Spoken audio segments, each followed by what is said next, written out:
Oh, baby. Bill Kuhn of DL Labs magazine has seen the PS5 Pro box and made a drawing of what the console looks like? Click. Whoa! There you have it. I mean, all right.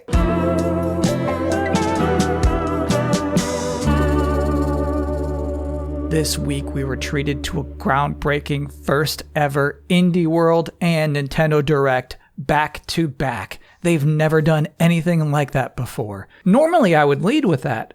However, there's this juicy IGN headline that's really been distracting me. Black Myth Wukong Xbox delay due to Sony exclusivity deal. Not tech issues, according to source. So what's fun about this story, why I call it a juicy headline, is that now we have an accusation here that Sony has performed some sort of underhanded back alley, don't put this on Xbox and don't tell anybody we ever had this conversation, exchange of cash for this game that they've barely promoted. Where you'd previously see with Final Fantasy VII Rebirth, PlayStation 5 exclusive, not available in other formats until at least 5/29/2024, with Black Myth Wukong, ultra secret exclusive, allegedly. And then what's funny about this IGN article in particular is the nature of the source who is setting the record straight. IGN's source denied that Black Myth Wukong's delay is due to a memory leak issue, which was circulated by Spanish leaker Ecstasis after what they said was a conversation with Xbox developers at Gamescom. So that hyperlink goes to Ecstasis' Twitter, not to any media coverage of that leak. IGN certainly didn't report on it. So what happened here is someone anonymously approached IGN and said, tell all your readers that tweet over there is bullshit. This builds exposure. You'd pretty much have to be some sort of gaming news gremlin who refreshes the gaming leaks and rumors subreddit as much as I do to even know about the memory leak thing in the first place. And speaking of that subreddit, despite IGN's reporting, there are still other leakers and general gaming people doubling down on Wukong's exclusivity not being a Sony deal. As of recording, there's no official statements. There's no general consensus really over really what the deal behind the deal is. Regardless of all that, I'm stuck on the IGN article. I'm stuck on the idea that IGN's source is very clearly probably an Xbox person. When IGN covered the, let's say, strangely pointed guidelines issued to content creators who received Wukong codes, there was no anonymous source popping up to defend any of that. But you get a 3-page Reset Era thread claiming Wukong isn't on Xbox because of a memory leak issue. That rumor must be squashed. This can't get out. Xbox officially can't talk about any deals its competitors may have made, but somebody can talk to IGN. So in a sense, whether this is true or not, I'm simply entertained. Because yeah, Xbox misses out on exclusives all the time, whether it's because of some explicitly paid deal or simply because it's not a popular console. It's not a story every time. But the very suggestion that in this time where Xbox is out here saying that they want to get as many people playing their games as possible, that there'd be this dark and devious Sony flipping out checks out of pure platform pettiness, that's a story. What I'm saying is that gaming exclusives create drama. And that is my way back into talking about this week's Nintendo Direct bonanza. Because, yeah, Nintendo's all about exclusives, baby. That's their whole deal. They got Mario. They got Pikmin. There's more. Star Fox.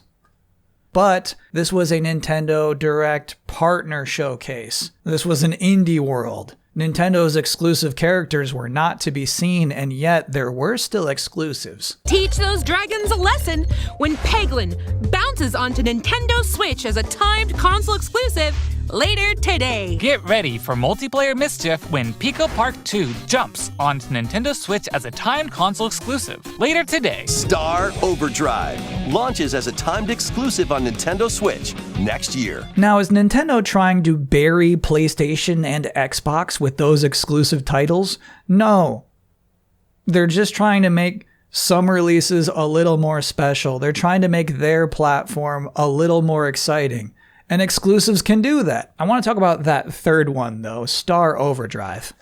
Because if you were listening carefully, that was not a timed console exclusive. That was a timed exclusive. Sorry, Steam? And that wasn't part of the indie world where it easily would have fit in. That was part of the Nintendo Direct Partner Showcase. And I think this game looks very cool. I'm not trying to make fun of it. I think this looks fun to play. But I'm also left wondering, why this? And actually, there is one strange part of the introduction I want to call out. After receiving a mysterious distress signal, you'll venture through a massive alien world to reunite with your beloved. He says you'll venture through a massive alien world to reunite with your beloved. Who gives a shit? What beloved? Show the beloved at least. That would help me care about the beloved, but as it stands, I don't even know what the beloved is. And actually going back through the trailer, I think this is the beloved. It's just such an insane way to introduce people to this game for the first time. One of the details you need to know. You are expected to care about this. This guy who's got a keytar and a hoverboard is only on this alien planet to reunite with his beloved. And he is you. His beloved is your beloved. Enjoy. In fairness, we already knew that Nintendo Direct writers are mostly just winging it, but for the sake of this week's conversation, I do find it so strange that Star Overdrive is the exclusive they wanted to highlight. And I say highlight because My Sims Cozy Bundle and Fitness Boxing 3 Your Personal Training are also apparent Switch exclusives, but they're never bragged about as such. There are also 6 instructors, including 2 new ones. So Star Overdrive, I mean, it looks like a Zelda game. There's that going for it. It doesn't look bad, but at the same time, it's like, this one? Nintendo? That's the one you made the deal for? It even has a Steam page.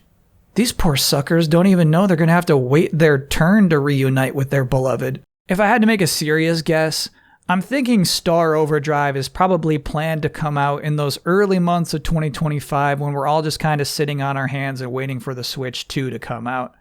In that sense, propping up this okay to good looking game as something you can't get anywhere else kind of serves the purpose of making those last few months go by easier.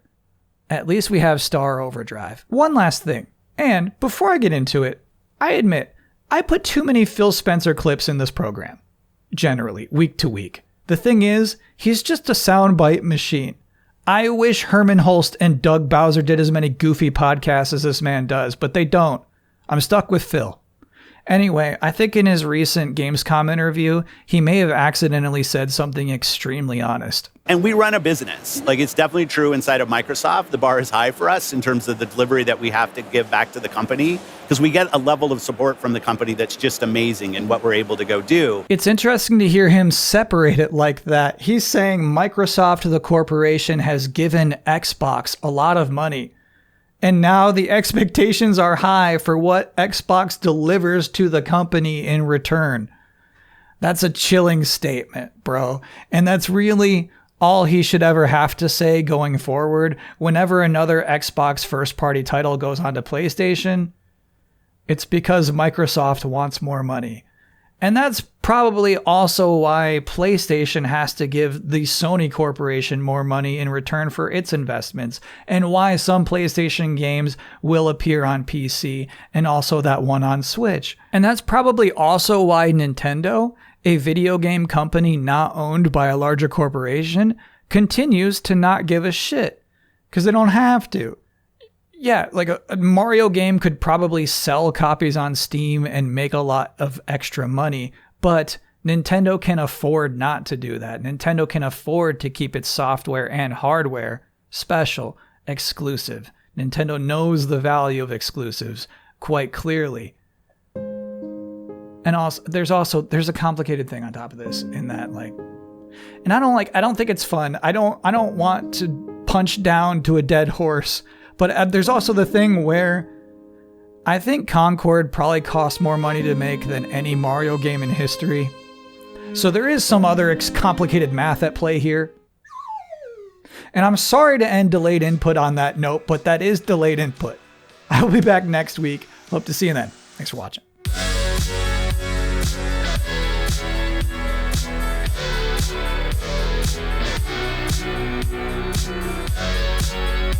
I want to run this by you. I was working on this theme originally for this episode called the All Right Zone. Take on the Twilight Zone. The pitch would be, all right, in the space between when the space between mid and peak, there exists the All Right Zone. You know, that idea, right? And like the idea is that the rest of 2024 looks all right. Like the games look good. It doesn't seem like we have any, blockbuster huge games left in this year. And so it was going to be like interpreting things as all right. Now, a problem I was running into is that being a completely boring video to watch. But then the other thing that just happened tonight is I wanted, like, Visions of Mana turns out all right. Right? It's not like it's good. It's all right. It's all right. It's in the all right zone. Just earlier tonight, Bloomberg reported that NetEase has cut all but a handful of jobs at Oka Studio, who just developed Visions of Mana in Tokyo, according to people familiar with the matter. So it's like even just calling a game all right is a kiss of death. It's like there's no room. It's you in this business, you're either excellent or you're laid off.